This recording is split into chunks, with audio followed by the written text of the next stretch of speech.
Pump it up, pump it up. Trae. Come on, come on. With Trae. Pump it up, pump it up. It's the day with Trae. This is the day to gain inspiration, to make a positive change in the nation. We're inviting you to partake in conversation, to raise your vibration. It's the day that we will all celebrate all of our peeps that make this thing elevate. Watch the negative fade away, cause it's the day with Trae.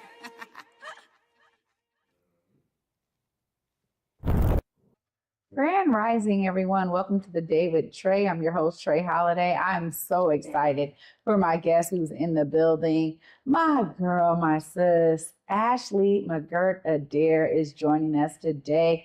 Of course, we get to spend some time with her because May is Mental Health Awareness Month. And of course, y'all, for any of y'all who have seen me and her interviewing, you know that she's going to bring us some amazing tips that we can all use for our own mental health. So I'm so glad that she's here to join us, but you know it's the top of the show. So I'm always glad that you're here joining us as well. It's the perfect time right now for you to tag and share this show right here to others who you feel could benefit from the daily dose of dopeness we work to give you on the Day with Trae. And if you can't watch the TV show version, you can always listen to the podcast version. Just search Converge Media Network and the Day with Trae. You'll find us on your favorite platform. Now, before I get into it with Ashley, you know, over the week, we've been talking about different ways to connect in community, whether it's events, you know, taking care of young people, thinking about our own growth.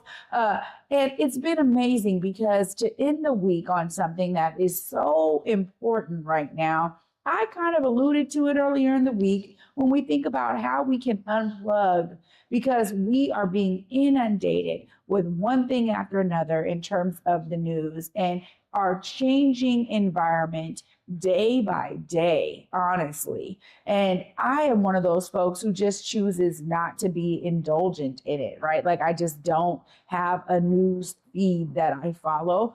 I don't watch the news, but I know that there are so many of us out here who do and who have been literally bombarded by all of this news that is coming out about the changing of our environment here in this country. And I just want to say, if you are someone who is finding yourself getting a bit anxiety ridden or nervous about the future or things of that nature, take time to unplug.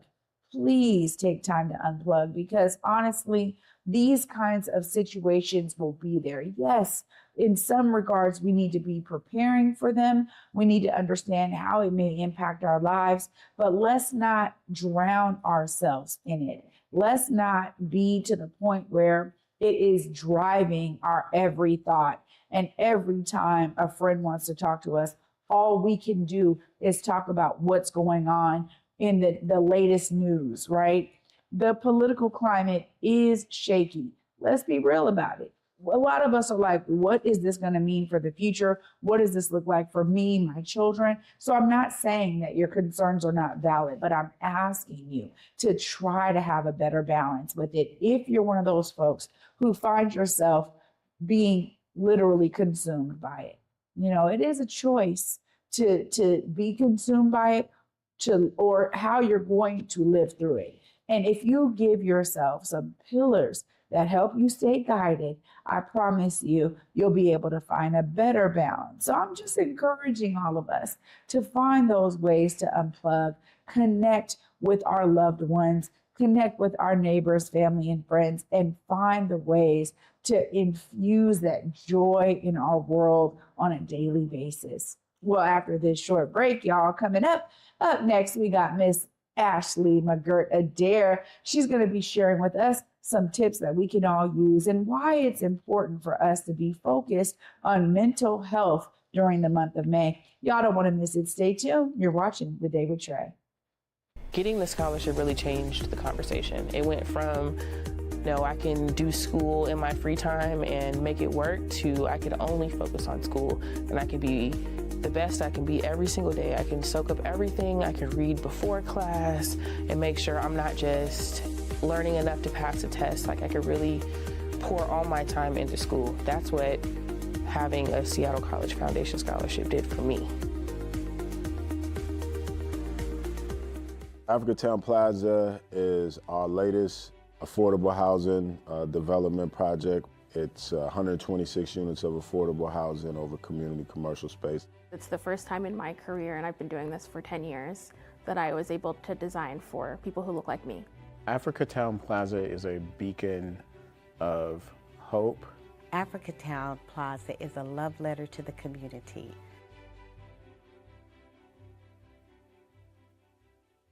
Black caregivers, entrepreneurs, and elders, this one's for you.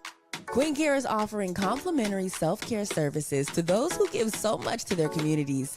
Take a moment to restore, recharge, and be cared for with free wellness treatments at the Spa House by Queen Care. Spots are limited, so don't wait. Go to queencareproducts.com now to sign up or scan the QR code on your screen because you deserve the same care you give to others.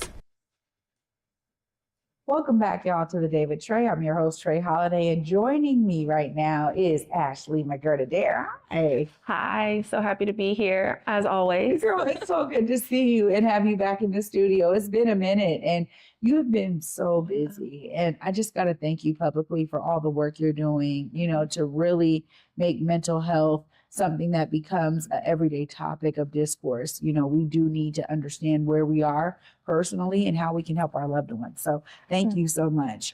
Now, there's themes and focuses. I mean, this is Mental Health Awareness Month. What kind of things are top of mind for you when we think about this month and the importance of us focusing on mental health awareness? Yeah, when I think about Mental Health Awareness Month, I think about the strong friend. I feel like this is often the time when people say, check in on your strong friend, the person who you're always going to. And I tend to fit in that box. And for me, May, we're barely in it, midway through, and it's been a very hard month. And especially as a clinician during this month, we are always pulled and called on and asked to be in spaces and to show up during those one-off conversations that people want to have during this month.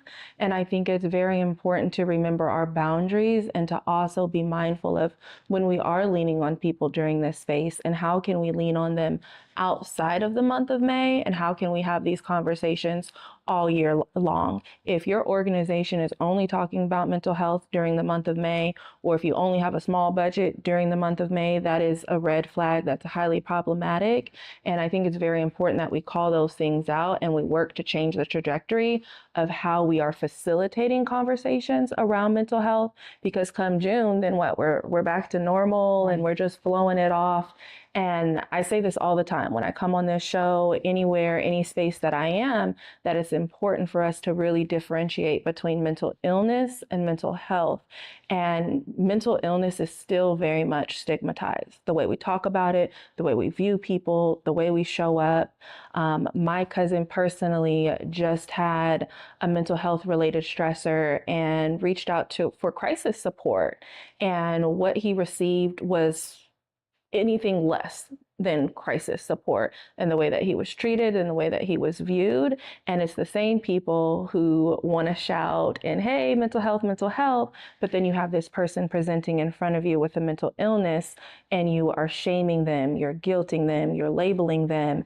And so I still see that in the community. And I think we can use this month as an opportunity to destigmatize mental illness and get away from that shame and find pathways to continue the conversation. Like y'all are always talking about mental health, and just because it's May, this isn't anything new for Converge. So how can other media platforms, other organizations, other individuals, communities, and families still talk about it outside of May? Yeah, I agree with you. I mean, every time there's any type of cultural awareness month, whatever it is, right? I think, well, it's important for us to identify this and normalize the conversation. Particularly, you and I have talked about, the stigmas that exist in global majority communities specifically, and how, when you're talking about stigmas and how people view things, we do have a lot of work to do to change our understanding and to change what we think are these now negative characteristics of a person because they're dealing with mental illness. That is not the case at all. How do you guide folks through that? Because there has to be some real conversations or maybe even conversation starters so people can do some self-analysis and figure out, where am I at on this spectrum? Am I contributing to this? Right. Or am I coming at it with an open heart, willing to learn? What kind of suggestions do you have in that way? Yeah, so starting right there, starting with the person and their heart and where they're at and what type of learner are they? Because some people are visual, some people are kinesthetic, they want to dance, they want to move, they're auditory. And I think it's really important to play in on that. So me, I'm also a visual learner. So I love to really bring in film and movies and television shows to show people what it looks like. And I'm really loving Forever on Netflix right now. I'm a big fan of Judy Blume. So I just really love how they show the characters and the youth and when they're experiencing stressors and in their relationships. And oftentimes as adults, we're like, you're too young to be dealing with that, but they're not. And we all experience issues within our relationship that stress us out, where sometimes we need to take a break, a mental health day, not go to school. And I really love how the parents portrayed that and supported their son who was experiencing relationship stressors, even without having to know all the details. And I don't want to give away too much for those of y'all who haven't seen Forever, but I highly recommend it. But there's a scene where the mom noticed that her son was near tears. He was choking back tears, trying to hide it, listening to his music. He was in the car with her and she's like, you know what? Go back in the house. Like, you don't have to go to school today. And the little brother's like, wait, where's he going? And she's like, essentially, don't worry about it. She didn't say that, but it was just so beautifully done. And we haven't seen that. And I think it's important for us to really lean in on that and see the things so that we have a better way to communicate with our children and our peers. And so when I see things like that, I'll, use that as an example. Hey, go watch this episode of Forever, or listen to this song if you are auditory, and playing on the music. How did your body feel? How did your body respond? Or I'll also ask questions like, can you tell me a time when you felt this? And then we'll go and we'll explore that. And maybe it's related to someone else. And then they can see themselves inside of that person. And once you see someone, you can't unsee them. And I think it's important for us to see each other's humanity. And when we can see that, then we can show up better. And COVID, unfortunately, did that to all of us because we all were able to experience grief and loss, whether it was the loss of a loved one or the loss of just being able to go to your favorite gym. And people have more of an awareness, but that awareness has kind of gone away now that we're, several years past the pandemic and what that looked like. So now it's getting people back to see that and to visualize that we struggle. And even those of us in this mental health space, me, other people doing this work, and we need time and we need rest and we need breaks, and reminding people of our humanity, because sometimes they'll think we're above that, or you're a preacher, or you are a life coach, so you should already have life figured out, or, so they forget that they're still human. And when we bring people back to center and ground them and remind them of the humanity, then I think we can, again, see each other and show up better in these spaces. Well, it's imperative. And the truth of the matter is that without it, we see that our families struggle. I mean, it's true. People don't feel as though they can come to family members often, or, loved ones outside of family to really talk about what's going on with them. And there is something, so what you talked about, checking on that strong friend, because I feel you, right? And so sometimes I really have to work at, what does it look like for me? And then I set those boundaries accordingly. Yeah. And I think for a lot of folks who are used to being there for other people, setting boundaries is where we struggle the most, right? Because we, inherently we want to help, we want to be there. But if we don't have a good balance for ourselves, that's where the struggle gets real, And so I really appreciate you sharing that. As we always love to talk about this discussion, I gotta say, for someone who is struggling, finding that pathway to healing, right, to awareness, even can be difficult. What type of ways can folks be guided to do that kind of self-analysis? Maybe they don't know, that they're having a specific symptom, but they have experienced something throughout their lifetime that maybe is like, man, this something is up here.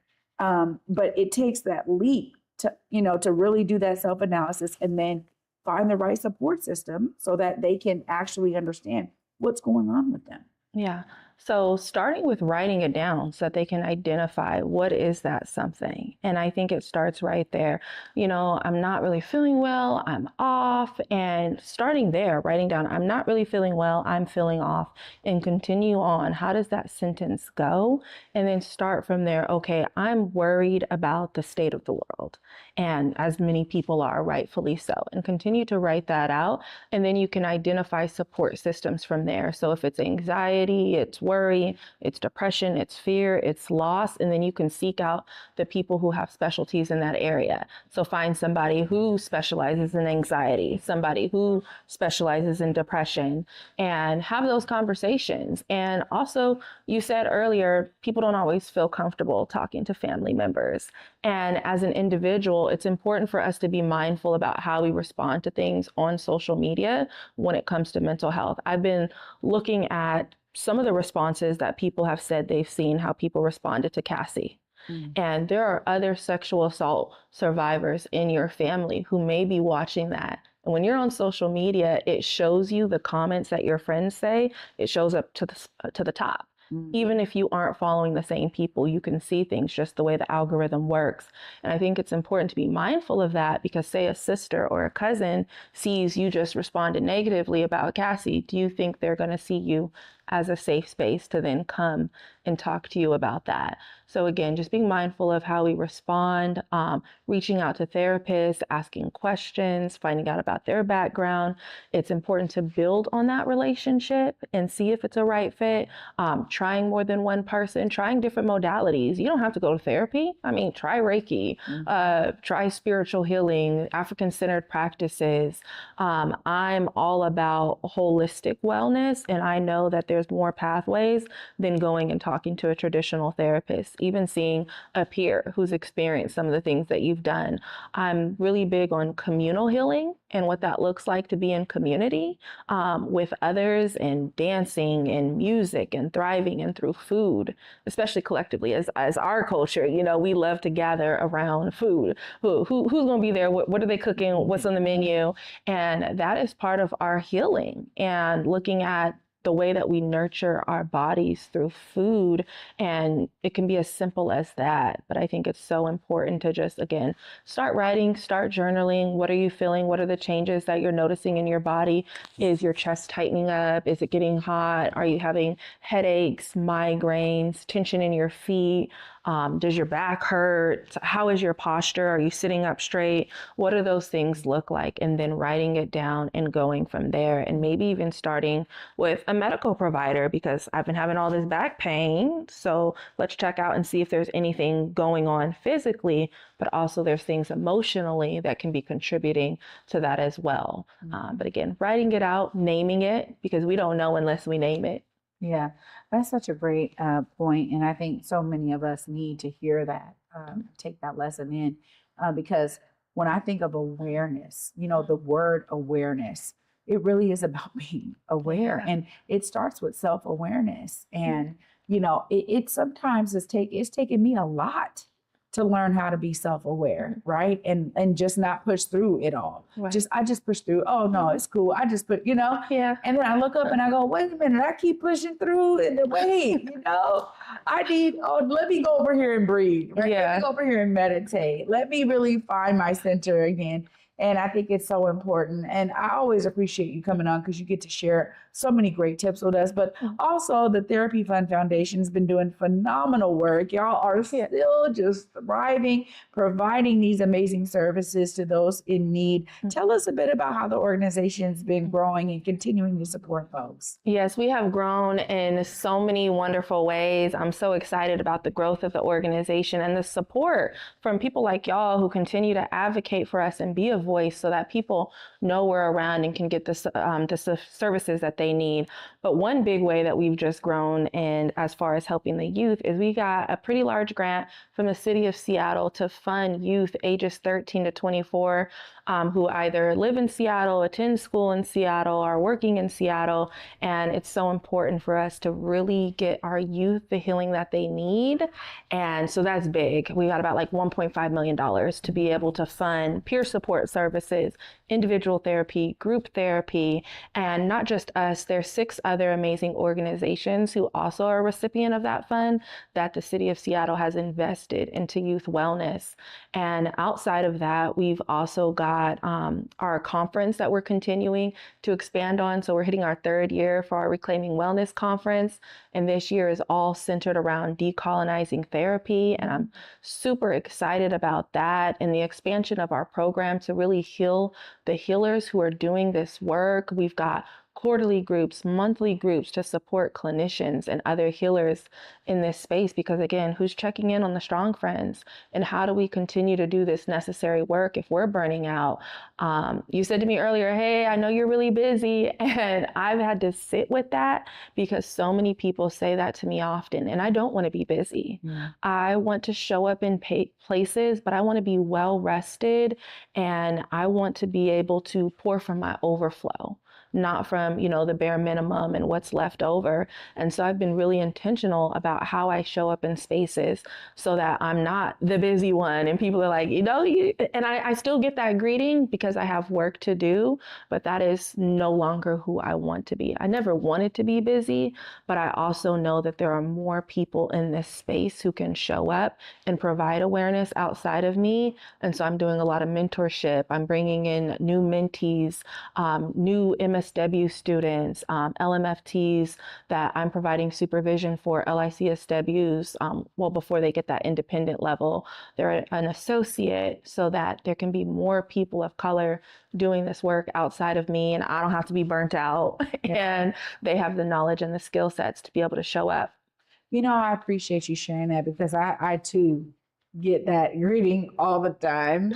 And I never thought of it that way because one of the things that my grandmother would say to me before she passed was, when are you going to slow down? Okay. You keep on. Okay. You're so busy, girl. You're so busy. And she would say it to me all the time. And I'd say to her, it's just where I'm at right now, right? Like I recognize I can't sustain this level of connection and showing up everywhere. Deontay Damper and I talk about it often too, because people will say, oh man, you're at that event too. Oh man, you're at this thing too. And it's true. And you look up and for me, this year has been that year of intentionality where I was like, okay, I can't do everything. I might not be able to be at every show. I can't I can't be at every community event because there's also a balance of, me saying it's okay if I just want to lay down and grab some vegetables and just kind of veg out or get some pistachios and just sit here and read or whatever, right? And so, this has been that year for me. So I feel you 100% on that, right? Like, let me find the ways to make space for a greater balance in my life. And so I really thank you. And without guilt, because I used to carry so much guilt. And just recently I was invited to 7 mental health events in one day. Wow. In the past, I would have gone to all 7 and I would have burnt myself out driving all over the state, trying to make it to each one of those events. I went to 2. And my niece, she wanted to spend time with me and we went out, we went to Slime City and hung out and shopped. And that was important for me to be able to show up for my niece, because if I would have gone to all of those 7 events, my niece wouldn't have gotten any part of me. I wouldn't have been able to show up. I would have been falling asleep like, what, Slime City, girl? No. But that was so important for me to be able to be with family and not burn myself out running all around town. And guess what? All of those events were okay. Yeah. They thrived without me. The day went on, just like the day with Trae. Yeah. They did not need Ashley to be there to have a successful event. See, this is what we need more of, to be honest, because I think sometimes when we talk about mental health awareness, it's not always self-reflective, right? Yeah. So we're not sharing, this is how I do it, right? And I think that I always talk about this personalization in the work that we do, because people connect to other people. So they connect to your experience. So you saying that, us being able to share freely like that, really allows people to understand what it looks like. But of course, you know, I can't let you go without giving the details for this 3rd annual Reclaiming Wellness Conference. You got to let the folks know how they stay tapped in. Yes. So the 3rd annual Reclaiming Wellness Conference will be taking place July 18th, 2025 at Lumen Field. I'm super excited. Shout out to the Seattle Seahawks for donating their stadium for us to be able to expand and have the conference there. We're going to be having 12 different workshops from topics around decolonizing sex therapy, how to keep Black men in counseling, coins and conditions, which I'm really excited about. That's addressing financial trauma and our mental health and how we heal from that, and our money story, and really build generational wealth and what that looks like. That's going to be led and facilitated by Sasha Brackens. We have so many other wonderful workshops, and you can head to our website at therapyfundfoundation.org/events and register and attend. Wow. Ashley, my girl, it's always so good to have you join me. Thank you so much for the phenomenal work you're doing. And I'm so glad to hear that you are finding your own balance. Absolutely. Taking the time and space you need, my friend, because you more than deserve it. Yep. It's okay to say no. That's right. Okay to say no. Thank you. Wow. Y'all know that is a banger to end the week. I get to wrap all of this up right after this short break. Stay tuned. You're watching The Day with Trae. Working with Denterman has been totally different than working with a traditional bank. They're real, and they meet you right where you stand. I was recently funded, and that money has just changed the trajectory of what we're able to do and our output. This has been just more than just funding or a one-on-one connect. It's been an opportunity for us to really grow and connect and build roots within the community. As a small business owner, you need to put your faith into the right people, and they seem like good people to put their faith into.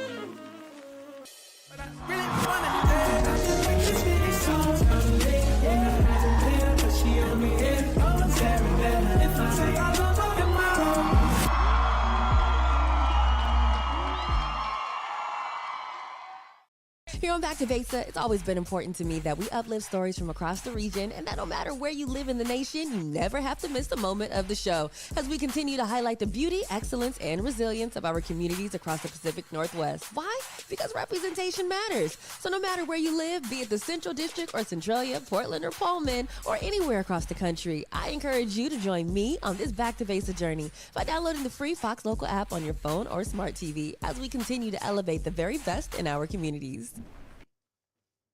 Welcome back, y'all, to The Day with Trae. I'm your host, Trae Holiday. Huge shout out to my girl, Ashley McGirt-Adair, for joining us today to not only drop some gems about what we can be doing during this May Mental Health Awareness Month, but all throughout the year, and how we need to stay tuned in to ourselves. She also gave some amazing examples of how she is doing that. And of course, I got to join her and share some of the ways that I'm doing that. You know, it takes some real understanding about who we are and what we want our output to be self-reflective enough to find the balance. And so I'm encouraging you all to understand what it is that you may need, right? Take some time to just stand back. She said, hey, write it out. Start there. If you're feeling some type of way or experiencing a condition, write it out. If you're wondering, man, when am I going to make the time? Start mapping it out, putting blocks on your calendar that say me time or family time. Or if you have a spouse, maybe it's just you and your spouse time. Whatever it is that allows you to grow in a way that is healthy. That's what we're talking about. And so this week, y'all, as we wrap it up, I just encourage y'all to find your way to have that balance in your life so that you can be healthy for those who love you and those who need you in this world.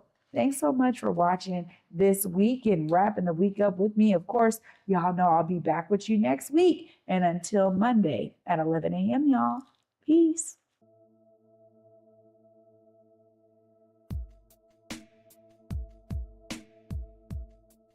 Converge Media produces culturally relevant content for Black and urban audiences. Our coverage is raw, transparent, and objective, praised by community leaders, government officials, and residents. Support Converge Media today via Venmo, Cash App, or PayPal at Converge Media.